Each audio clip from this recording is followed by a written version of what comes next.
Mother Brigada. We looked at this brilliant idea of taking a sample instead of a population, taking a sample statistic instead of a population, and we realized that that is a pretty good way to talk about the population parameter. Right? You have a sample statistics, we're talking about population parameter. The samples are much smaller than populations. Populations are big, bulky, hard to deal with. Right? When we took a census in the United States, that's happening every 10 years. We have to mobilize 20,000 extra people. They have to knock on doors, make sure everybody's there. Right? It's a big thing, and so it would be easier if we could just do a sample.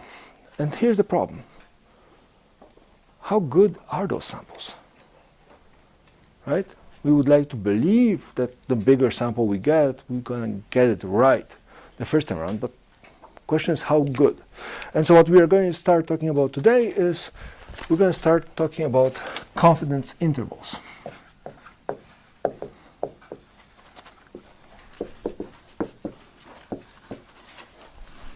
Or CI for short. So confidence interval or confidence intervals. And the idea behind it is we're going to be estimating population proportion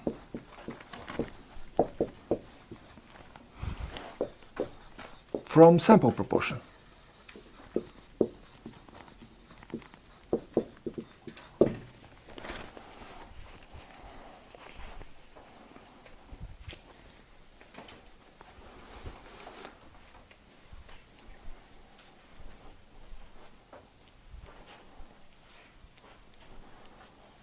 Now here's the question. If I tell you that 15 out of 30 people do something, will you be able to tell me what the population does as a whole? 15 out of 30 people don't like poi.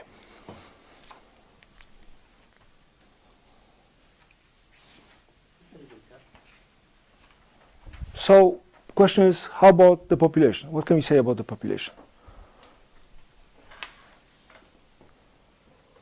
We're going to guess, based on our discussion from last week, that 50% of the population, right, 15 out of 30, 15% of the population, or about 50% of the population, won't like poi. Yes? Right, because this is the only point estimate we have, right? But is it 50%? Is it 45? Is it 55? Is it 59%? Right? We are expecting there to be a wiggle room, right, and some space between what the population proportion is and what the sample proportion is. Which means that our sample proportion has embedded an error in it. Right? We assume the population proportion is the grand value, the holy grail that we want to get. But we are getting a sample proportion. We are just getting somewhere close to. Right? And it's not like we can approach it the way military approaches drone strikes. We would like you to land the Hellfire into somebody's bedroom, but if you hit the front garage or the backyard or the mailman across the street, we're okay because we're going to wipe the whole thing out. Right? Here we want to be a bit more precise about it. So we know that having a sample has an error in it. Question is, do we ignore it and pretend like never happened? One of those blah, blah, blah, blah, blah. We don't care, right? Or do we bring it forefront and we deal with it? How many of you try to build something at home? A handcrafting project, one of those DIYs. DIY. I had a good weekend. When you're trying to put pieces together, you have to account for the fact that glue is drying, that you tape, nails, screws, right? Things are warping around. Which means that what I usually do in my woodwork projects, I leave a little sliver of wood empty that I can fill in with glue later, just in case the pieces are slightly wider than expected, or the glue dries and expands a little bit more, right? So I account for error. So this is what we're going to start doing today, is we're going to look at that space, that error. And what we need? Well, we need the following things to happen before we can start talking about it. Well, one, and this is a relatively obvious one, we need a random sample.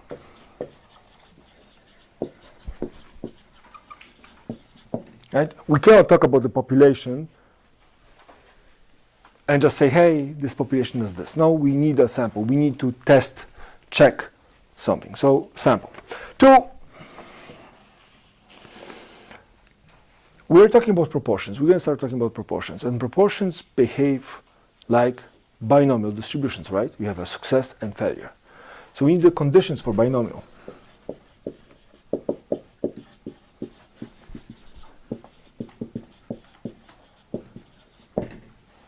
And what are the conditions for binomial? Well, condition number one is fixed number of trials.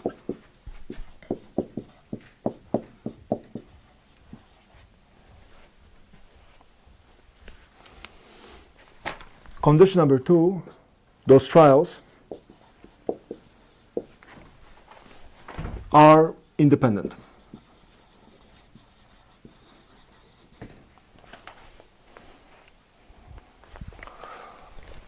Condition three is there are two outcomes.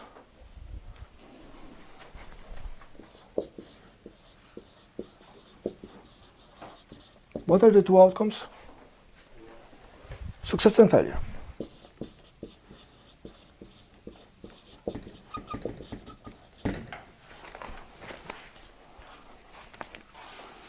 And condition four, remember when we talked about central limit theorem and I said the sample needs to be big enough? And I told you that for proportions we're going to introduce it later. So let's introduce it now. To assure that the sample is big enough, those two things have to be met.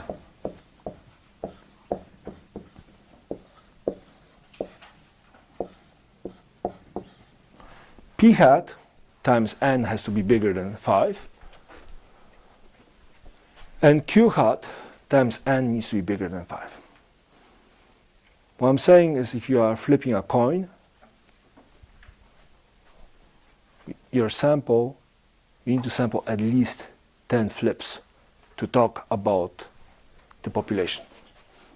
If you have something that has only 5% chance of happening, you need to have a sample of at least 100.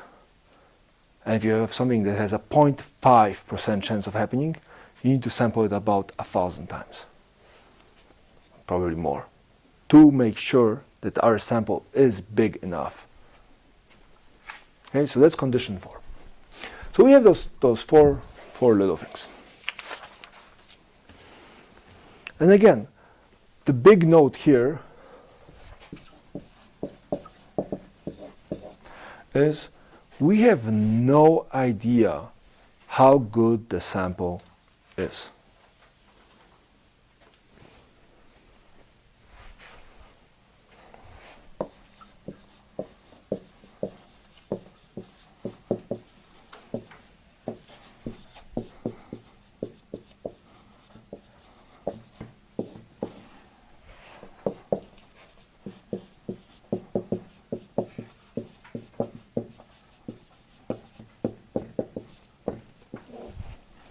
We have no idea how accurate the point estimate is. We would like to believe that we took a sample, it was random enough, and we got it right. But we also know that Murphy's law applies, and snafu is a real thing, and when the fan is turned on and pointing towards you, you should start getting worried. Things happen. Beautiful example of it is I left having 80 minutes to get to work. And I thought I'm going to come in, Xerox the quiz, talk to professors. No, somebody got pulled over on my little side street where I live, and guess what? 10, 15 minutes, I'm stuck there. Okay, I got on H1, we're driving. Little rain, everybody slows down to 25. Another 10 minutes lost. And then I'm like, okay, I'm going to drive in, I'm going to park, I have 20 minutes, still plenty of time to Xerox quizzes. Well, no. There's work done on that little side road right next to H1. And I'm stuck behind a big, I don't know what they're called, those big gravel trucks thingies. And I'm stuck there 10, 15 minutes.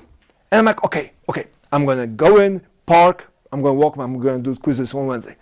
Guess what? 4 of my students decide to stand right on the intersection and wave at me. And I'm sitting there, with my clutch being like, I'm going to run them over, pumping my engine, roaring at them. And they're like, hey, teach, awesome. It's like, I'm like, no, move. So I parked and I walked. The drive to work that at this hour takes about 37 minutes. Took me an hour and change. And I barely made to my last class. Right? We know things happen, even though Google says, according to my phone, it should take 35 minutes, plus minus 2, because its traffic is light. Right? Snafu happens. So we have no idea how accurate it is. Right? I tell you that you're going to get about a B minus. Most of you are going to be like, oh yeah, awesome, B minus, I can deal with that.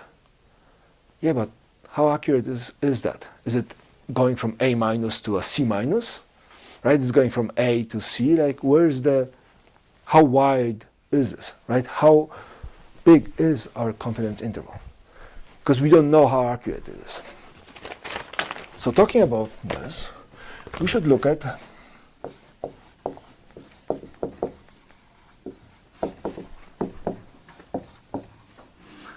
the confidence interval by itself. And what's a confidence interval? Well, a confidence interval is a range, right, of numbers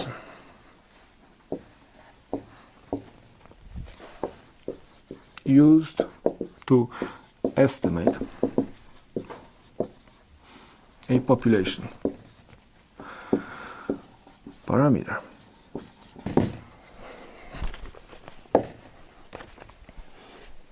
That's what a confidence interval is. Right? We had a point estimate, and now we are using a range to estimate it.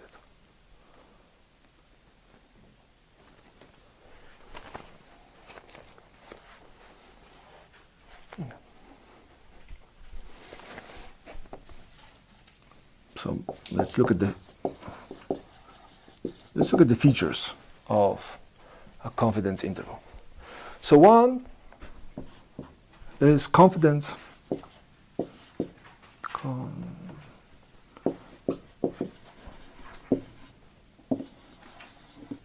One is a confidence level.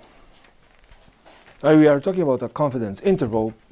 How confident are we, really? Right? So we need a confidence level, and this is how confident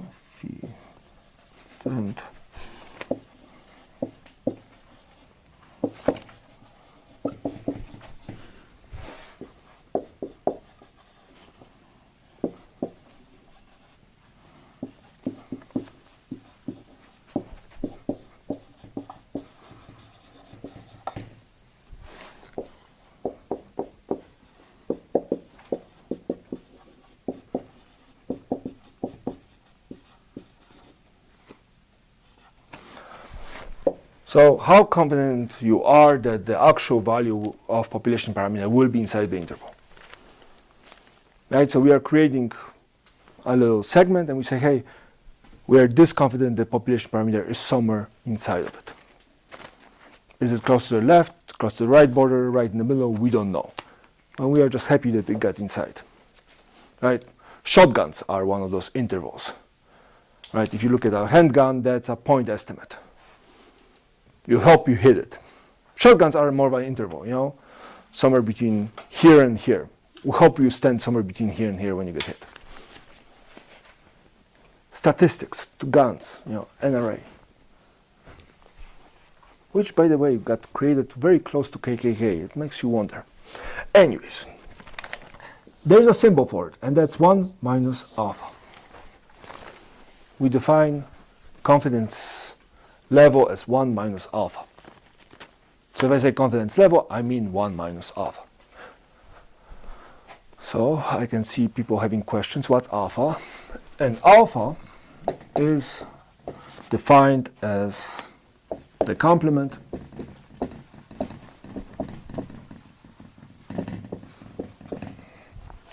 of a confidence level.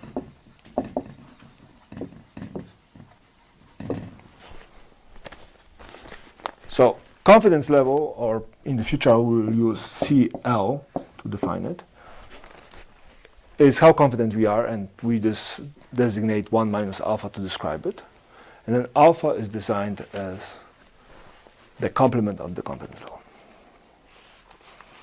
Okay, well, next thing. The most common ones.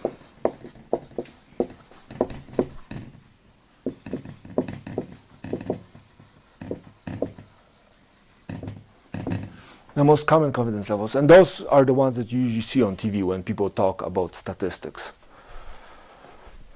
There is 0.9, 0.95, 0.99.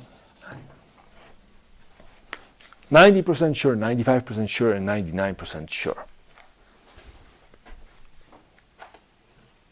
Okay. Well, this produces alpha to be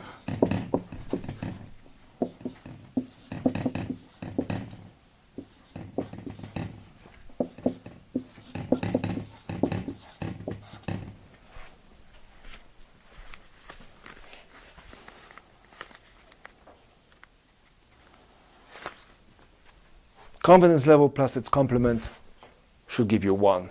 So this plus that 1, this plus this 1.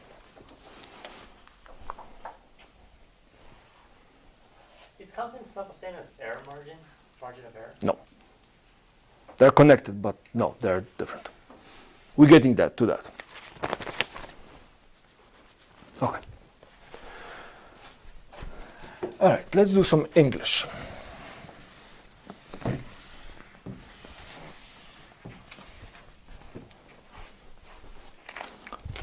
So, example.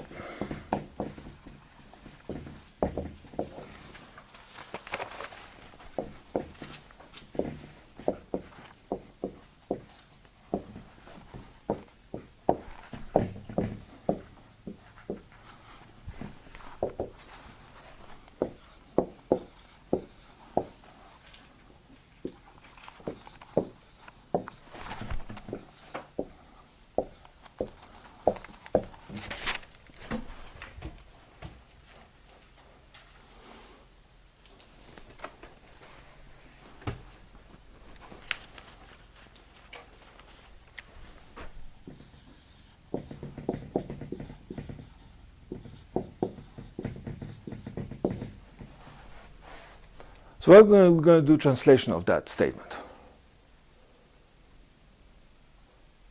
This statement reads the following.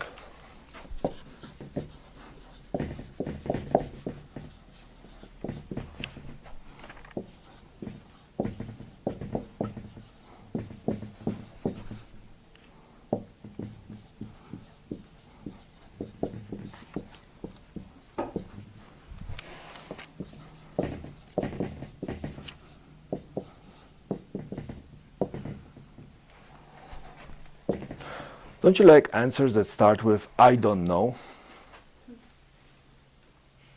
But you don't know.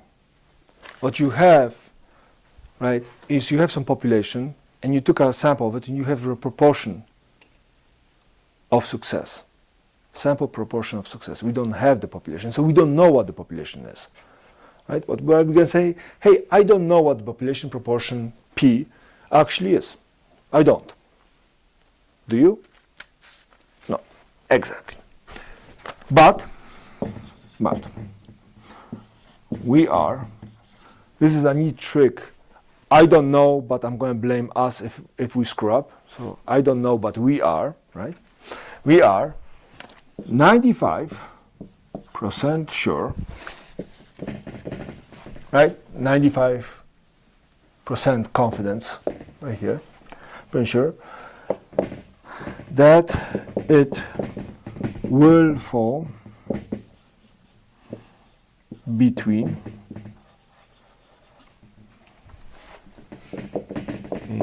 the range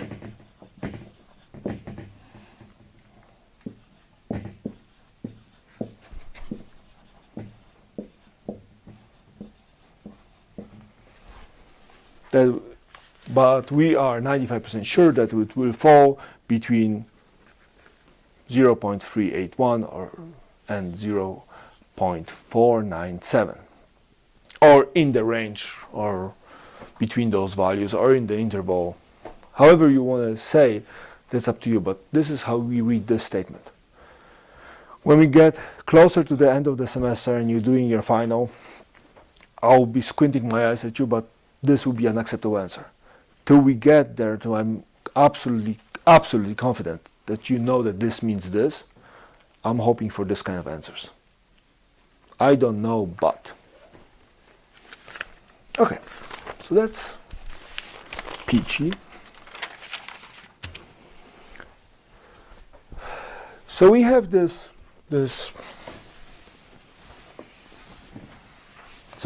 confidence interval, which is a range. Right? We know how to present the answers. The next question is, well, if it is a range, right? If it is a range, aren't we curious where the borders are? No, we are not. We are not curious about the borders. Of course we are curious about it. It's a range, right? It's an interval. We are wondering where is the cutoff. So what we are going to look at is critical values. Critical values that correspond to that cutoff of the interval. Because otherwise, how do I get those two numbers? It was a high delirium and I just wrote them down. That works, right? So critical values.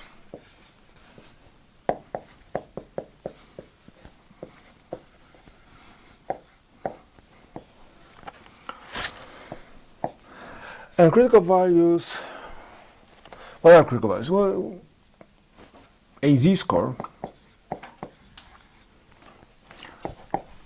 that separates the likely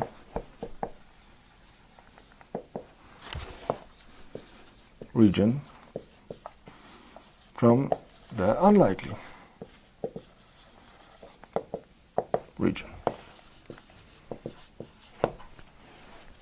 Why do you mean likely region? Why do we use soft terms?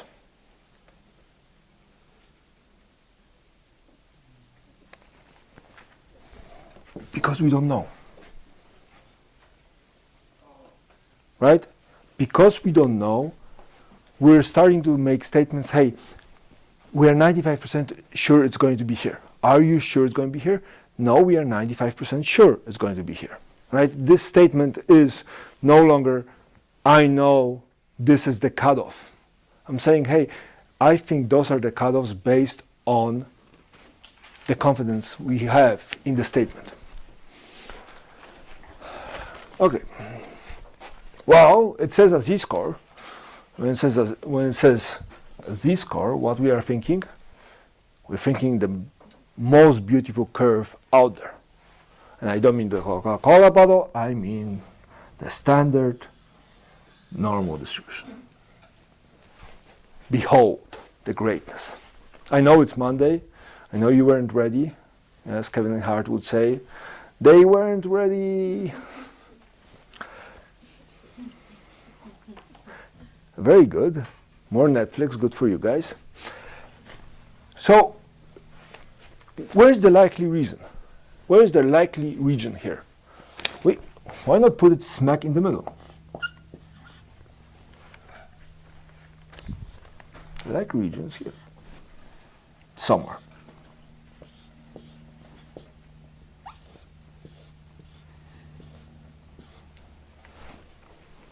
Right? That's the likely region. We are 90% sure.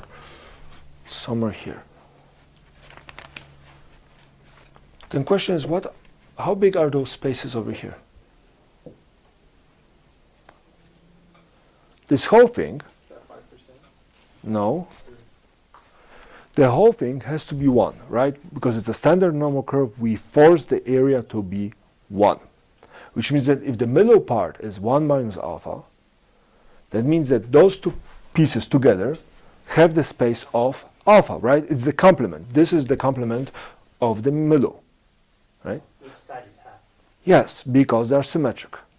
So this section right here is alpha over 2, and this section right here is alpha over 2. Right? Okay.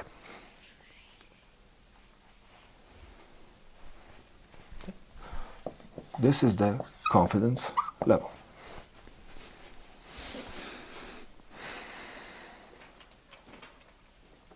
Okay, still not much for z-scores, right? So where are the z-scores that we are talking about?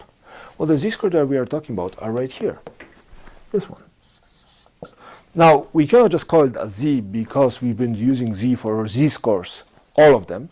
So what we are doing is we are calling it z alpha over 2. So there's a subscript of alpha over 2 in the side of it. That's z alpha over 2. But so is this one, just with a minus.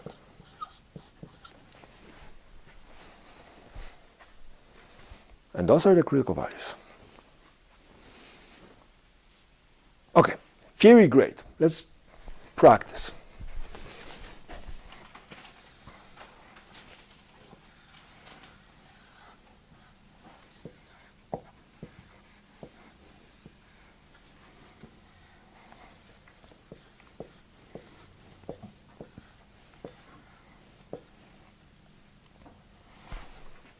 Confidence level of 90%. What are my critical values? Oh, it's negative z alpha 10 over 2. You get 5 and 5. No. Close. One step too fast. First of all, this is still alpha over 2. And so is this. This is still alpha over 2. So how big is this area? Alpha is 0.1. So alpha over 2 is 0.05. So far, everybody's with me. Okay. And now there's two z-scores here. Z alpha over 2 here and z alpha over 2 here. What are those numbers? Well, how do we get those numbers? Yeah, what is g? It's half because it's symmetrical. So how do you get that number? How do you get this? 1 minus 0.9 divided by 2.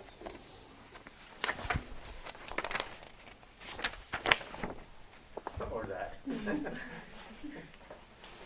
Not that. This is not or that.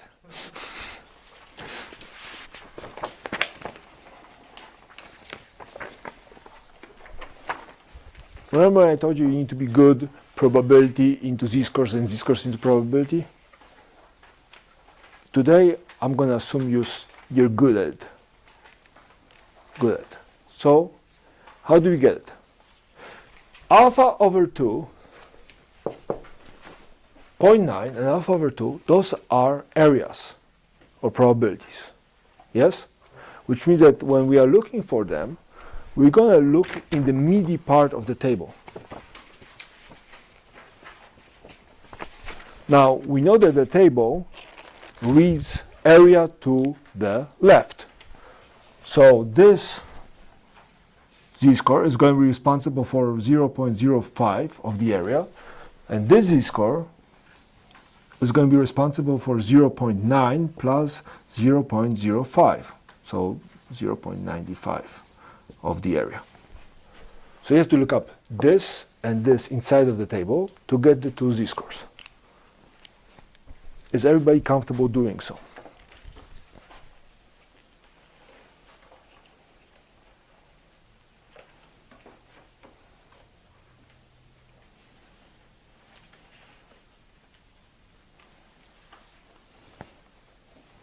Maybe another one? Sorry? Maybe another one. Or we need to still find the z-scores. That's it, just kidding. That's okay. Like, have I missed something?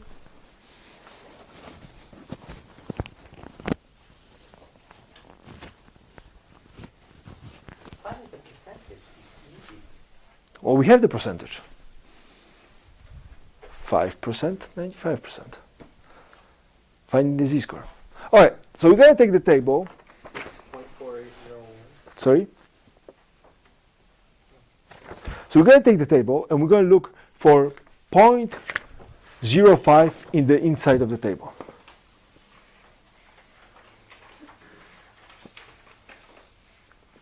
Are you looking at as a standard normal distribution? Yep, that's the one. Probably the one before that, but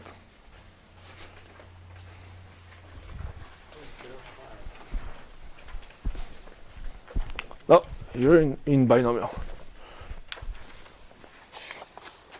Right here.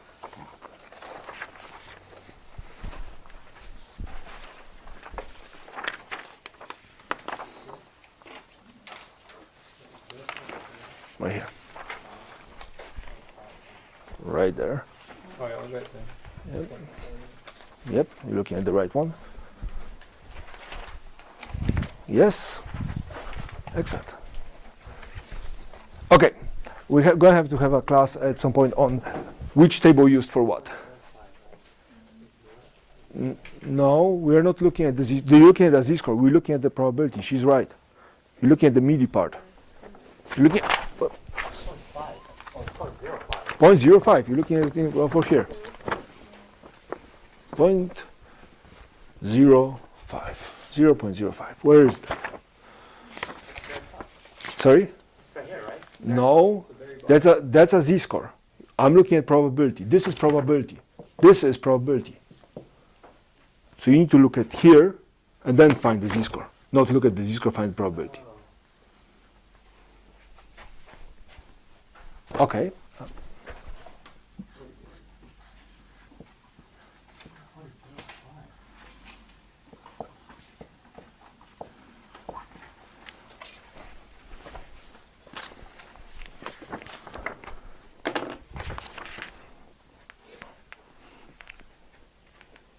It's right here. 1.645. Right? It's one of those numbers that we should be good at. And then the opposite, we're looking for 0.95. We flip the table over, and it's 1.645. It's the other, right? It's the mirror image of it.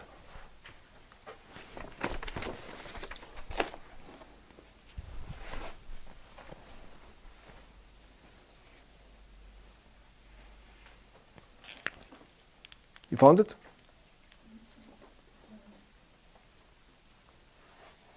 All right.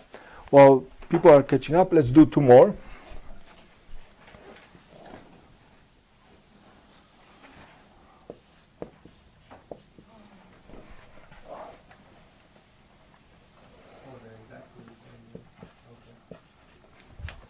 Oh, one is from minus, but yeah, they're exactly the same. Why? Bell shape symmetric.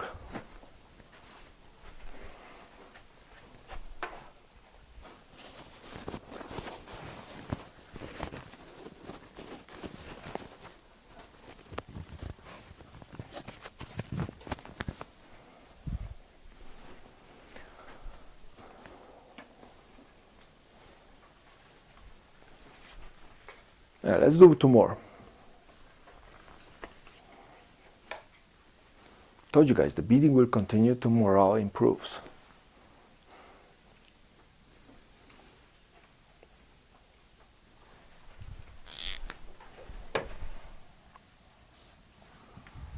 All right, we look at the second example. We still have alpha over 2 on both sides. That doesn't change. But alpha changed. For this, alpha is 0.05, right? The complement, which means that alpha over 2 is 0.025. and 0.025. And then we look up those. And again, you look them up in your table.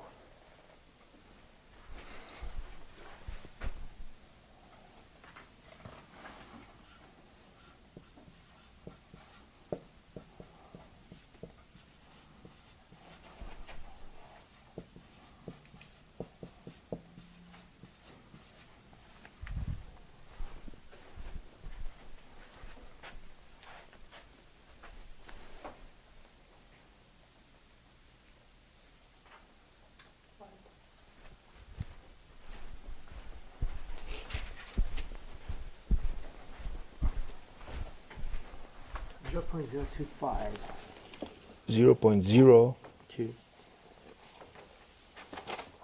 right here.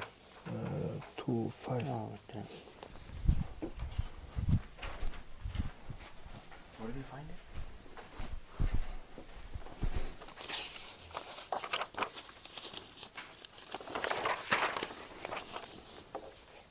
0.025.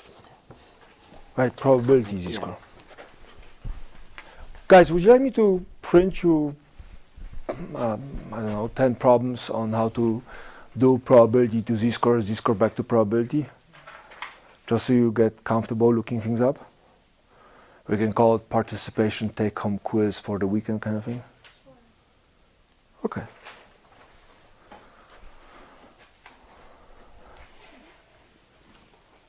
Wait, you want to make an assignment to find the z-score? Sorry? You're gonna go extra credit? I call it participation extra credit, doesn't matter. You know, at the end of the day, I'm putting all of it into a nice curving thing, and I already posted a video on how I grade finals. So. All right, and the last one, alpha is 0.01, which means that alpha over 2 is 0.005, and alpha over 2 is 0.005. And we look up those, and we get that z alpha over 2 equals to negative 2.575, and z alpha over 2 equals to 2.575.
Okay, so two notes here. Note number one is how big does the confidence interval need to be for us to be 100% confident? Sorry. How big does the interval, confidence interval, need to be for us to be 100% confident? The whole thing. The whole thing, not zero, the whole thing. So if we win. right? Have you ever heard this colloquial term? You go and ask to somebody, can I marry your daughter? And her father goes, not in a million years. Well, he wants to be, well, yeah, if you can live 1,000,001 years, you're good to go, right? But it's guaranteeing the outcome. So the other example I have for this is darts. Anybody play darts in a bar?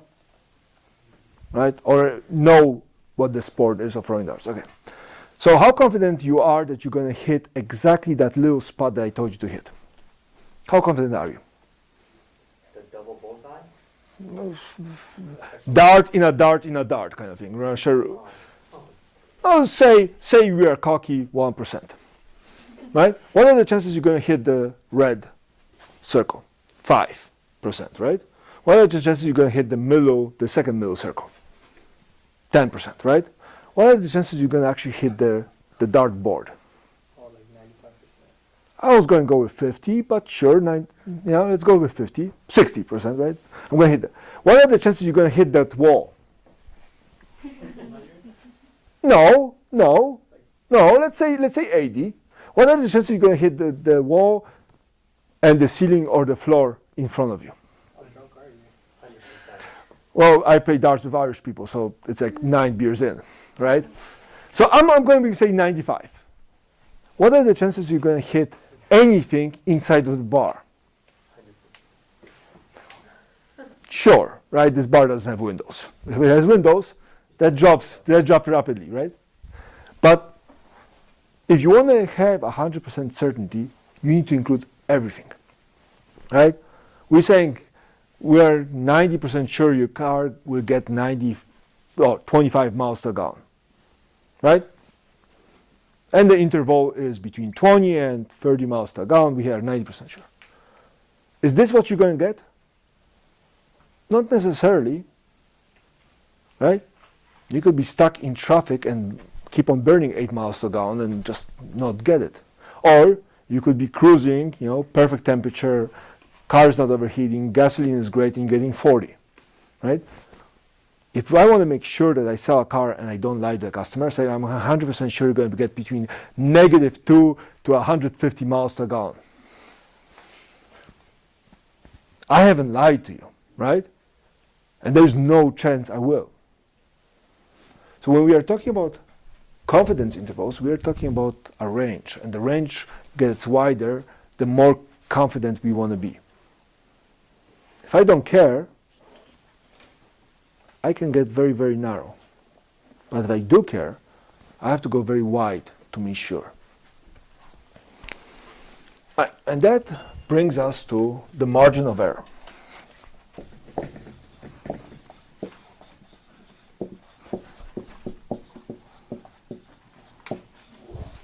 Because what confidence intervals are masquerading is an actual error in your sample versus your population. We know that those two are not exactly match, and the chances of them being a match and you knowing about it are non-existent, right? So you take a sample and you say, hey, the population is somewhere around here and here's the wiggle room. That wiggle room is error. So let's talk about the margin of error. The margin of error is the maximum distance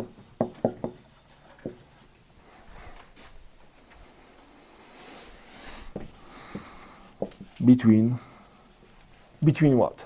Well, between what you think you have and what it really is. And what do you have? Well, you have p hat. You took a sample, you calculate the proportion of success, and what you're looking for is the population one. And how is E defined?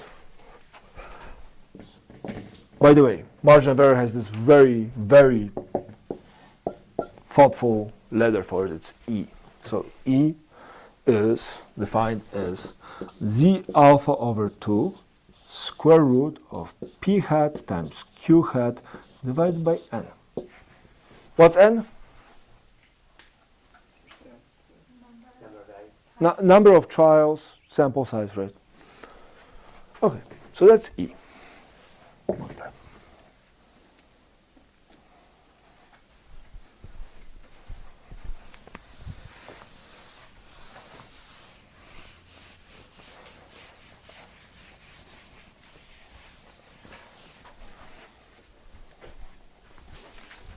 So how do we solve this? So steps.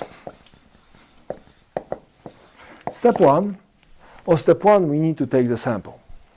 And when we take the sample, we will know p hat, q hat, and n. We'll know how many times we tried and how much of it was success and how much of it was failure. Two, we're going to use the confidence level to find the critical value, which is z alpha over 2.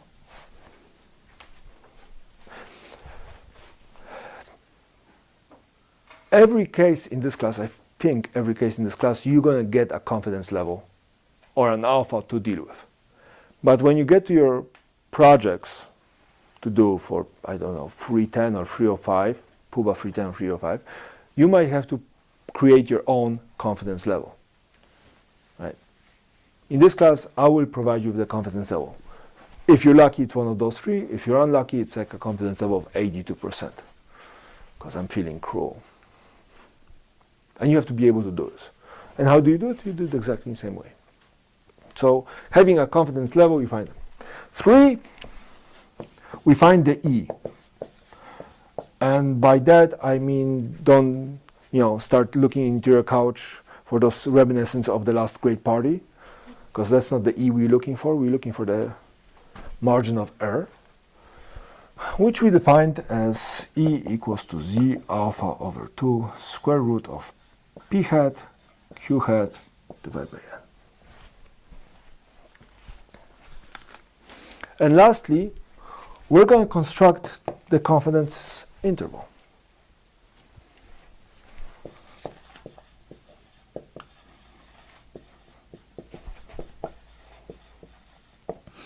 And that's P hat minus E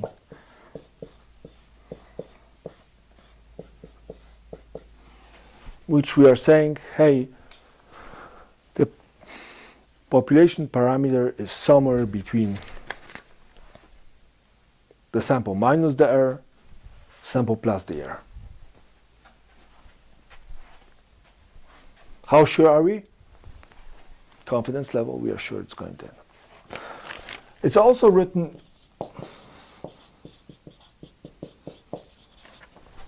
as P equals P hat plus minus E. Now, this is the one that you're going to see mostly in the news. 40 plus minus 2%. You see that kind of notation. Right? But I don't like it. The reason why I don't like it is because it doesn't tell the story. Yes, you can go from here to here and back very comfortably. I just strongly prefer this notation versus this.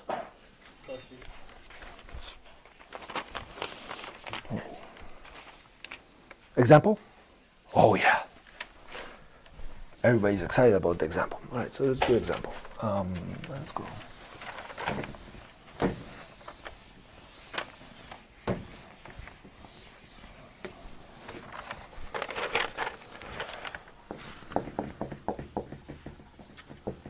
Remember last week we talked about a magician that you hid something and he was trying to find out where it was, and we weren't very impressed by his 44% chance of doing so. So the magician.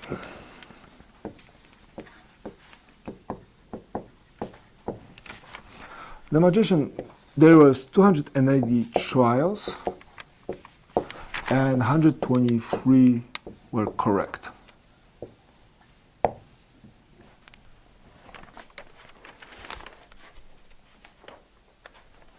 That's the same example we had last week. Now we are adding to it is construct a 95% confidence interval for P. Construct a 95% confidence interval for population proportion.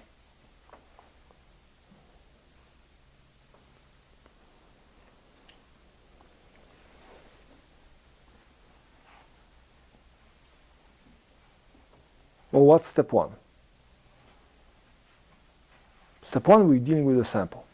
So, step one. What's n? 200. What's p hat? 95%. No. P hat stands for sample proportion of success. 130,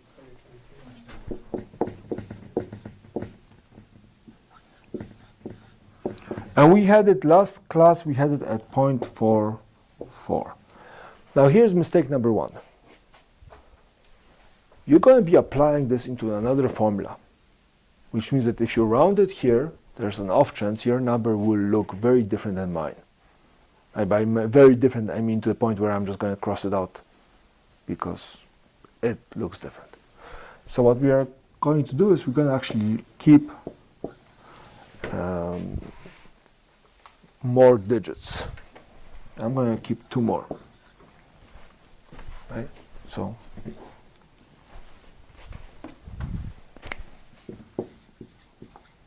don't round. I mean, you might get lucky. You might not. And it doesn't cost you anything because the calculator is doing most of the work for you. And then Q hat. Well, Q hat is defined as y minus P hat. So in our case, this is 0.5607.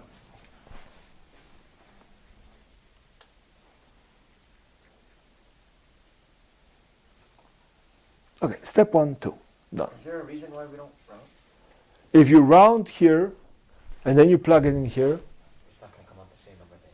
no. And at some point it might come out different enough that I will just cross it out because I'll be checking against my answer key. And my answer key, for the most part, allows for 2 to 3% error. Yes? If you want a 95% CI for the population is different. Never mind. Never mind. No. Come up with easy 95. So 95% of 280 is. No, but I want to be 95% sure that I get the right range. Okay. I don't- I don't want a 95% of what's here. I want a 95% sure. So this is the tricky part, right? You can take the approach we took last week and say, hey, 44% is what we are thinking the population is, or you can realize that your sample isn't perfect, right? It could be off, and how much it's off? Well, it's the margin of error. The margin of error is driven by how big your sample is and how sure you want to be. This, and that expands it, right? So right now I'm saying, hey, I want to be 95% sure I got it right.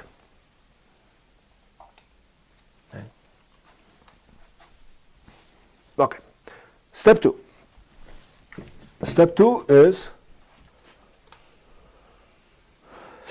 find the critical value. Right? I left those things on the side just so we can check it, but I'm going to do it again, which means I am going to draw my standard normal distribution. I'm going to say, hey, my confidence level is 0.95, right in the middle. My critical values are over here and over here.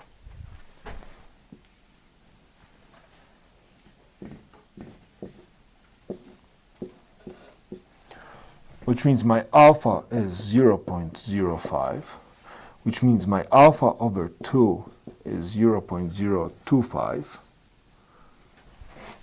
Alpha over 2 is 0.025. Which means that if I look this up at the standard normal distribution table, I'm going to get a minus z alpha over 2 here at minus 1.960 and a z alpha over 2 here at 1.960.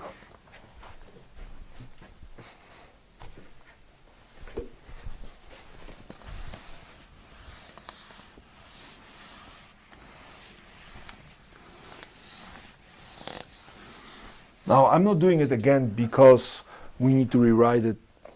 I'm doing it again because we need practice. You need to get into the mindset that you can do this. Right? After a while, you're going to memorize some of them, and that's fine. But you have to be able to do this. Because if I decide to change the numbers on you, you're going to get stuck.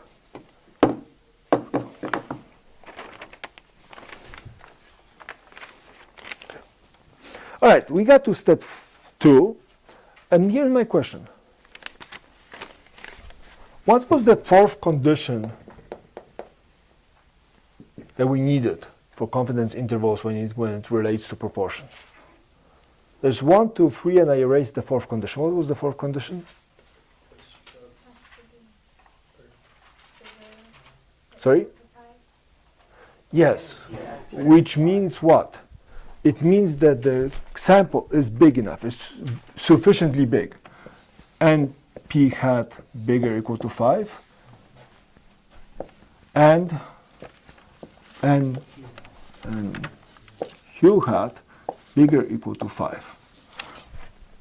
Well, quick check, we have 0.4393 times 280. Bigger than 5? Bigger than 5. 0.5607 times 280, bigger than 5, bigger than 5. Check. Right? That's one of those things that should have been checked earlier. Right? Because again, we're talking about sample that is big enough. Why do we need sample big enough? Because if the sample is big enough, we can use standard normal distribution. If the sample is not big enough, we cannot use standard normal distribution, which means that critical value goes out the window.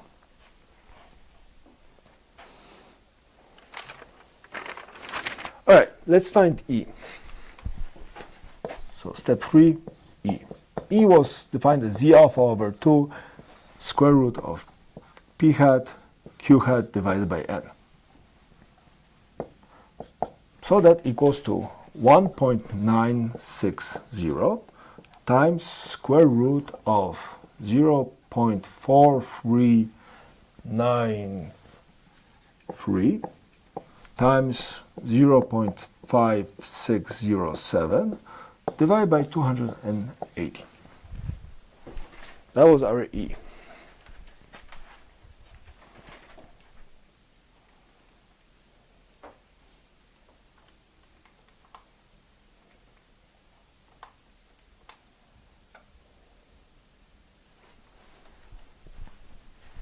And so our E came out to be 0.0581.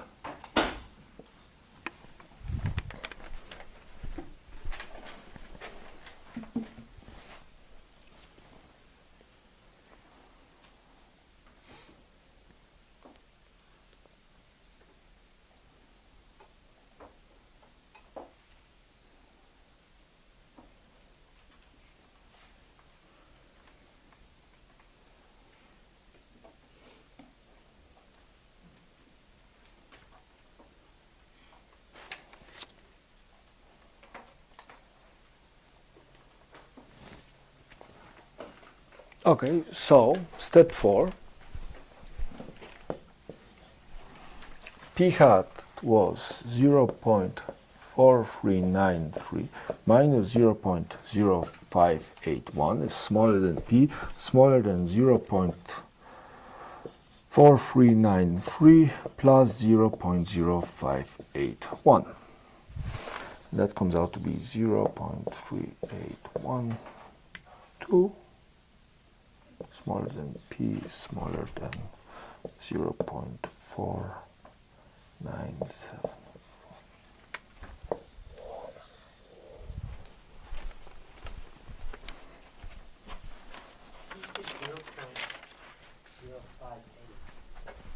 By solving this. Oh.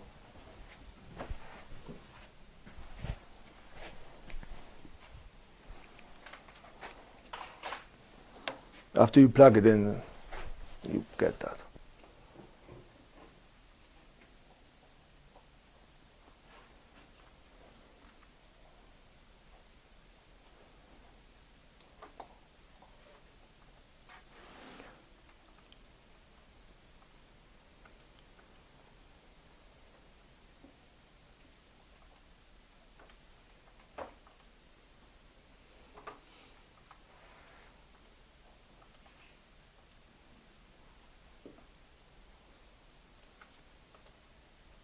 Yes? I'm glad you approve. And so here's the question, what's the answer? That's not the answer. It's a solution to a step. What's the answer? The written part? Mm-hmm. And doesn't cover an answer. That's not an answer. That's a grunt at most. Yeah. If you're going with grunts, might as well go meow or something. Or, if you're feeling a little more spunky, meow. But that's not the answer. Are we looking at 95% sure that the error falls between 0.3812? Not the error, the population proportion. Right? We are talking about the P. It's a population proportion. So we don't know where it is, but we are 95% sure the population proportion will fall between those two things.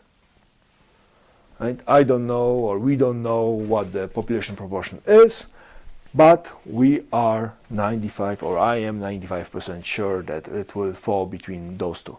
Right? We wrote this answer half an hour ago.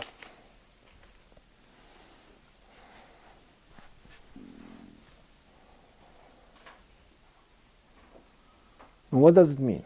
Well, it means that based on this, we are 95% sure that the next magician we're going to encounter, right, has a 38 to 49% success rate. Right, because that's the population proportion. So,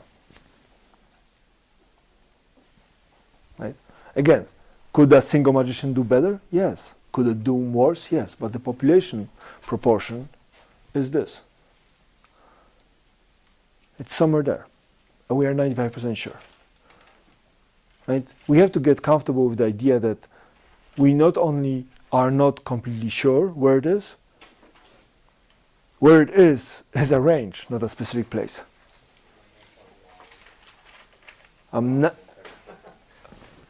Now, again, I would like the long answer for now.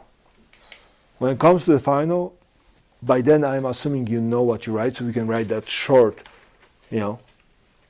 snippet. The 95% CI for P is blah, blah, blah, and this. And I will understand what it means. But right now, I want the long answer because I need you to engrave it into your head what it means. Because this is not an answer. This is just a solution to a long problem. But that's not the answer. The answer is we are 95% sure. We don't know, but we are. CI or CL? CI. CL, 95 is the CL. Okay. CI is that. That's the CI. That's the confidence interval. Okay. I have 14 minutes. We want more, don't we? No. We need the z-scores. Oh, we are not there yet. Oh. We are not there. All right. Let's do more. So you guys are so excited about doing more. Let's do more.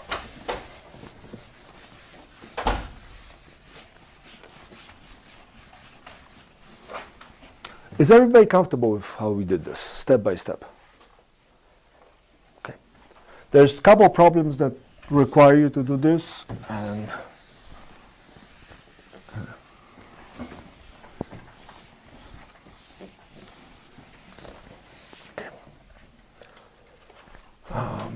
I'm gonna take off this one.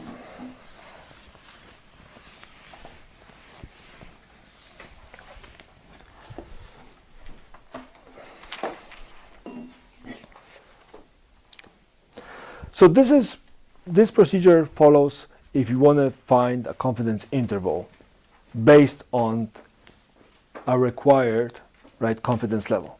We have a confidence level, go find out and give me a confidence interval.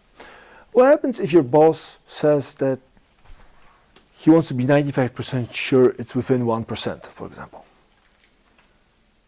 Well, the only thing you can adjust in this case is n.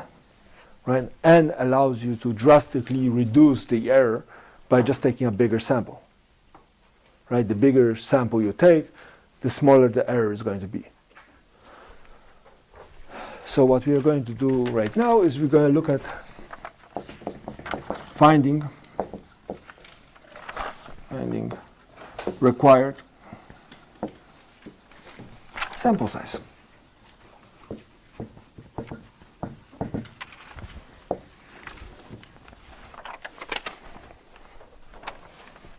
And here the drug joke becomes actually funny because the statement I have to write is this. Given an E,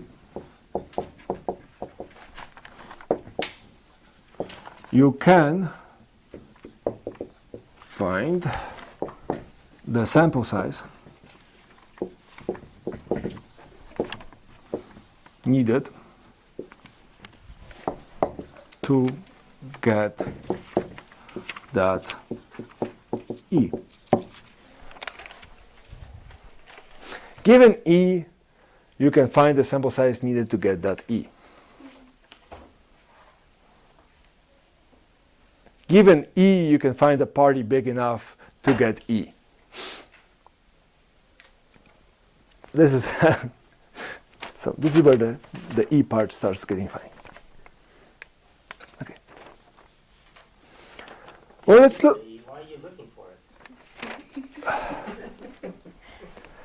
Your boss comes to you and goes, I want to be 99% sure that the population proportion is not farther than this much from your sample. Gives you a limit on the margin of error. Right? You need to be able to calculate how many individuals or how many surveys or how many things you need to check, how many trials you need to run to make sure that the E is small as required or smaller. Right? You cannot be like, your boss says, hey, I want to be within 1%, and you go like, let's ask 10,000 people. Every survey costs money. So it'd be good if you statistically knew how many surveys you have to send out. If each survey costs $1, 10,000 surveys is $10,000. Maybe it's enough you ask 2,372 people. Right? That's a lot of saving. So let's look at it. I'm going to put it over here. We defined E as Z alpha over 2, P hat, Q hat, and the whole thing underscored.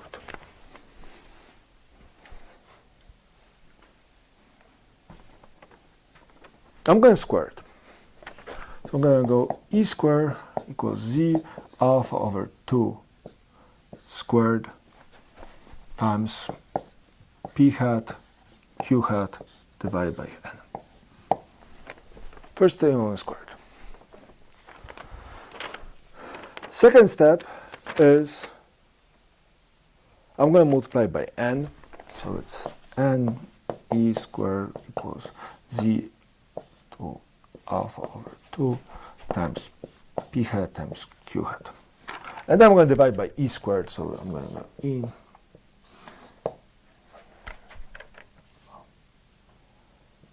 squared over 2.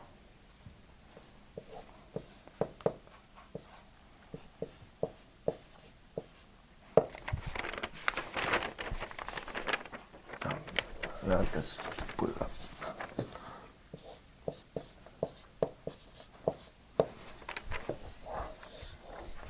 Okay.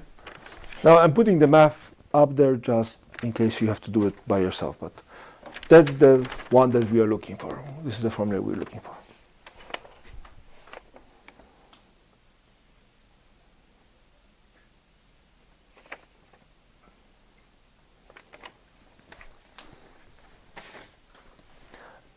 There's a couple things about this. One is if you have confidence level, the margin of error that you would like, and P hat and Q hat, you can find the sample size. The problem is we are not always given something to suggest what P hat and Q hat should be. We don't know. If you don't know what P hat and Q hat is, we're going to assume the worst case scenario. What's the worst case scenario when it comes to probability of success and failure? Well, it's half. Yes. It's worst case scenario when it's a flip of a coin. Right? If you have 90% of success, 10% failure, you're going to go for it. If you have 10% of success, 90% failure, you're not, right? But you have 50-50, you're stuck right in the middle. So the worst case scenario for this is when P hat and Q hat are equal. So worst case scenario.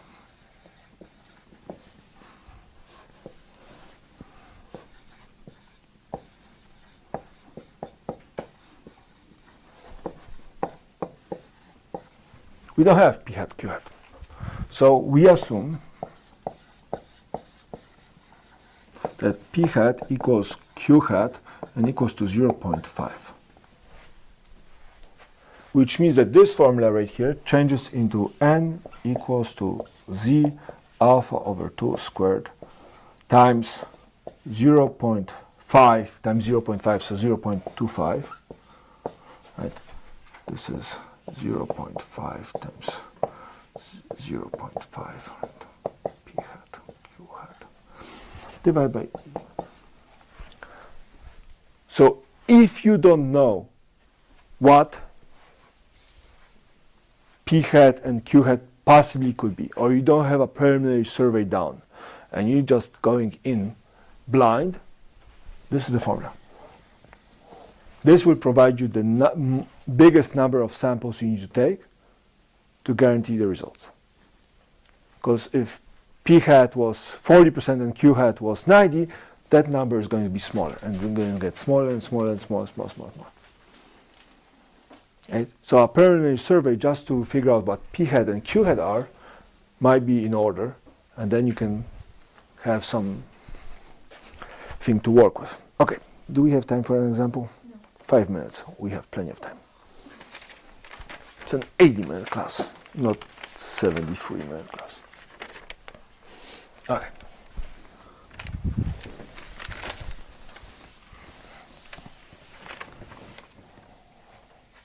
So I'm assuming you guys heard about this technology called the internets, right?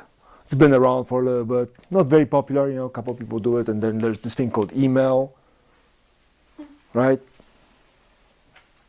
I'm assuming most of you are on Snapchat still, but email is a really cool thing. It's big in the United States.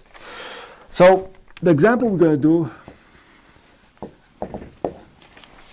we want to make email great again. So, right, we want to determine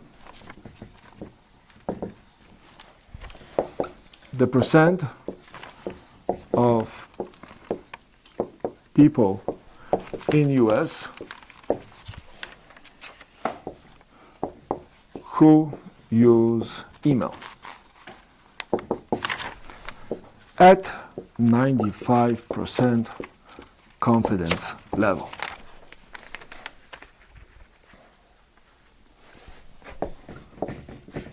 What does the sample size need to be to ensure a margin of error of 4%?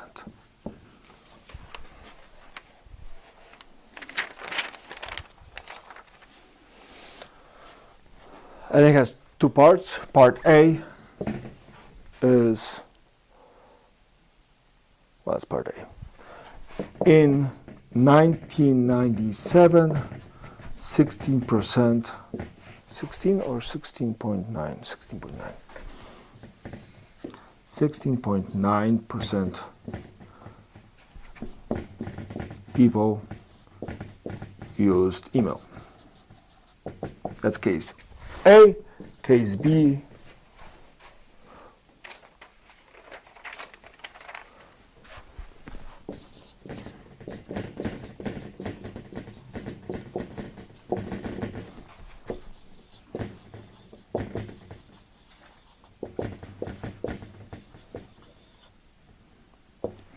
case B is we know nothing about email usage.